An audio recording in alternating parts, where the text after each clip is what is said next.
আমাদের আগ্রাবাদের মহান মুর্শিদ কেবলা সাইফুর রহমান নিজামী হুজুর, উনি বুখারী শরীফের সরা লেখছে, যে এই কিতাবটা লেখা তিনি 21 পদক পাইছেন।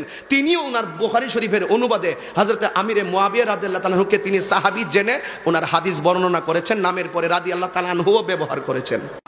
এখন সাইফুর রহমান নিজামী সাহেব উনি আজ থেকে 6 বছর আগে বলেছেন আন মুয়াবিয়া রাদিয়াল্লাহু তাআলা আন।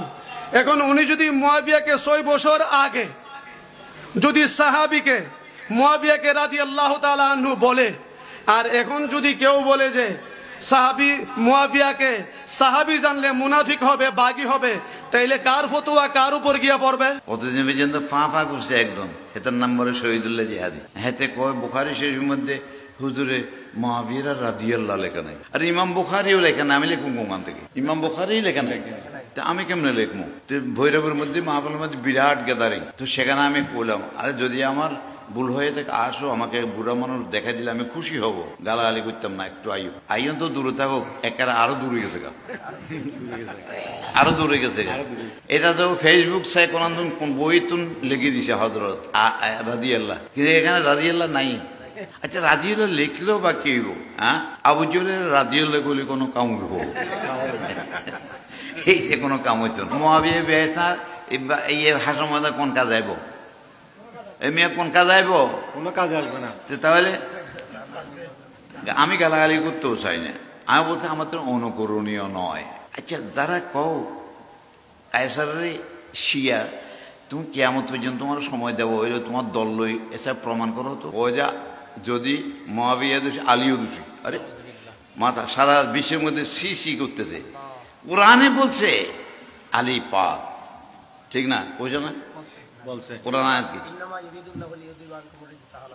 কোরআনে পাক 22 পারা, আয়াত কি? ইন্নামা ইউরিদুল্লাহু লিইউযহিবা আনকুমুর রিজসা আহলাল বাইত ওয়া ইউতাহহিরাকুম তাতহীরা। আল্লাহর কোরআন। এবার তাহলে হাদিসটাও নেন। তিরমিজি শরীফ 2য় খণ্ড 219 পৃষ্ঠা, 200 লিখেন এক বিচ্ছাতে মোবাইল করুন, লিখেন তিরমিজি শরীফ 2য় খণ্ড 219 পৃষ্ঠা। রাসূল পাক সাল্লাল্লাহু আলাইহি ওয়াসাল্লাম বিদায়ী ভাষণ দিয়েছিলেন। বিদায়ী ভাষণ বুঝেন নাই? শেষ ভাষণ, এরপরে আর কোনো ভাষণ দেন নাই। হজের মধ্যে 1,25,000 সাহাবী সাহাবিয়া নরনারী সবাই উপস্থিত হয়েছে। রাসূল পাক সাল্লাল্লাহু আলাইহি ওয়াসাল্লাম উটনির উপরে বসি, কসবা নামক উটনির উপরে বসি একটা ভাষণ দিলেন। এটাকে বলা হয় বিদায়ী ভাষণ। এই ভাষণের মধ্যে রাসূল বলছিলেন, ইয়া আইয়ুহান নাস, এই সমবেত জনতা, এই আবু বকর সিদ্দিক, ওমর ফারুক, ওসমান গনি, আলী, সমবেত সমস্ত সাহাবায়ে কেরাম যারা আছো নরনারী, শুনি নাও, আমি তোমাদের জন্য 2টা জিনিস রেখে যাচ্ছি। 1 নম্বর হলো আল কোরআন, 1 নম্বর হলো, 2য় নম্বর হলো আমার আওলাদ আহলে বাইত। হাদিসের কথা তো অন্য হাদিসের মধ্যে আছে, আর প্রায় আছে যে আহলে বাইতের কথা। আহলে বাইত, তো আহলে বাইত আর কোরআন এই 2টা রেখে গেছে। এদেরকে যদি মানে চলো তাহলে তোমরা পথভ্রষ্ট হইতে না, লান তাদিল্লু, তোমরা পথভ্রষ্ট হবে না। কে বলছেন? রাসূল বলছেন, আবাল বৃদ্ধ বনিতা সবাইকে বলছেন যে এই 2টা জিনিস ধরে রাখতে ভাবে এই হতো না। এই জন্য বেগুন আওলা রাসূল কৌকে এখন আমাদের দেশের মধ্যে ঘুরে করে বেগুন মরে সৈয়দে গেছে, ভালো, অসুবিধা নাই। নবীর আওলাদ আমরা বুঝলাম, খুব ভালো। নবীর আওলাদ নবীর পক্ষে থাকতে হবে, ঠিক না?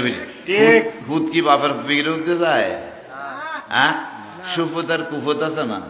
হ্যাঁ, সুফত হলে কোনোদিন বাপের বিরুদ্ধে, সু উম্মত হলে নবীর বিরুদ্ধে যেতে পারো না। সুমুসলমান হলে আওলাদ রাসূলের বিরুদ্ধে যেতে পারো না। আজকে আমরা কেন এগুলো করতেছি? আমি তো কাকু কিছু বলি না, গালাগালি করি, আমার অভ্যাস আগের থেকে। আমি কোরআন হাদিস বলে যাই, কারো খিত্তাবি করি না। হ্যাঁ, আমি শুনি, কথাবার্তা শুনি। আচ্ছা যারা কও কায়সারে শিয়া, তুমি কিয়ামত পর্যন্ত তোমার সময় দেবো, হইলে তোমার দল লই এসব প্রমাণ করো তো। কেন প্রমাণটা করো না? পাবলিকের মধ্যে কেনই করে ছড়াচ্ছ? এটা ছড়াই কি ইসলামের ক্ষতি করতেছো না লাভ করতেছো? ক্ষতিটা করতেছো। তোমার মন না সারে তুই আওলাদের রসুলের সময় করবি না, ওর বিরোধিতা করি তুমি তো ক্ষতি করতেছো। হে বিরোধিতার দ্বারা এর লাগতো না, হের মান কমতো না। কেন? আওলাদের রসুলের পক্ষে, আল্লাহ তার পক্ষে আছে, আল্লাহর রসুল তার পক্ষে আছে।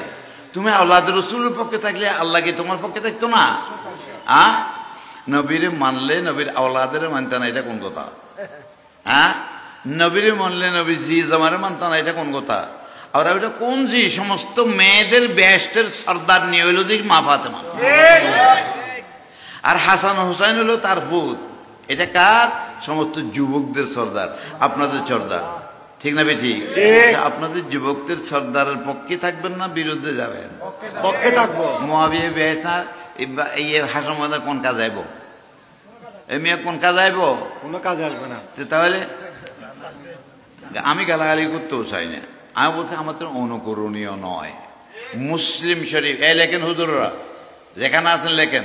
যদি বেশ কম হয় তা আমার থেকে জরিমানা নেবেন, হ্যাঁ, আর যা শাস্তি কম কবুল করবো।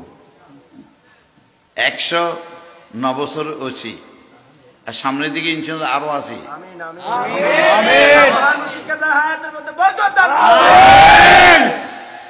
লিখেন মুসলিম শরীফ হাদিসের 2 নম্বর কিতাব, পৃষ্ঠা নম্বর 126, পৃষ্ঠা নম্বর 126, লম্বা একটা হাদিস। সেটার মধ্যে বয়ান করতেছে মুআবিয়া অর্ডার দিতেও মানুষের মাল খেয়ে ফেললে জুলুম করি, মানুষের হত্যা করার জন্য। তো একটা হুজুর আসছিল, কোনটা করতে পারে না, অনেক হুজুর তো যায়। তো একটা হুজুর উল্টা পাল্লা কয়, তারা দিলাম আমার কিতাবটা পড়েন, আপনি হুজুর মানুষ পড়েন। এই হাদিসটা খুলে দিলাম আমার মুসলিম শরীফটা, এতে চুপে কোনা দিয়ে ছিঁড়ে হালা দিছে। দেখছেন নি কত বড় হিংসা আল্লাহ রসুলের সঙ্গে, এই যে ছিঁড়ে ফেলা দিছে। তো আমি তো তখন দেখি নাই, পরে দেখে আলমারির মধ্যে সব ঢুকেছি এখন কিতাব, আর বাইরে বাইরে আর রাখি না। এখন আলমারি বানায় আলমারির মধ্যে ঢুকেছি। আমার একটা লক্ষ লক্ষ টাকার কিতাব আছে, আলহামদুলিল্লাহ। এটা তুমি হিংসা বিদ্বেষটা আগ্রাবাদে বিশ্বাসের সঙ্গে করতেছ না, কায়সারের করতেছ না। এই আজকে নালান্দার এই নবী সুন্নিদের বিরুদ্ধে করতেছ না, তুমি স্বয়ং রসুলের বিরুদ্ধে। এটা একটু চিন্তা করো, দেখো, আসো। আর তোমরা জানো না যে ফাঁ করতেছ, এগুলো আমার ছাত্রের ছাত্র। আমার কাছে আসতে পারো, দেখাও। কতদিন পর্যন্ত ফাঁ করছে একজন, হেতার নাম বলে শহীদুল্লাহ জিহাদি।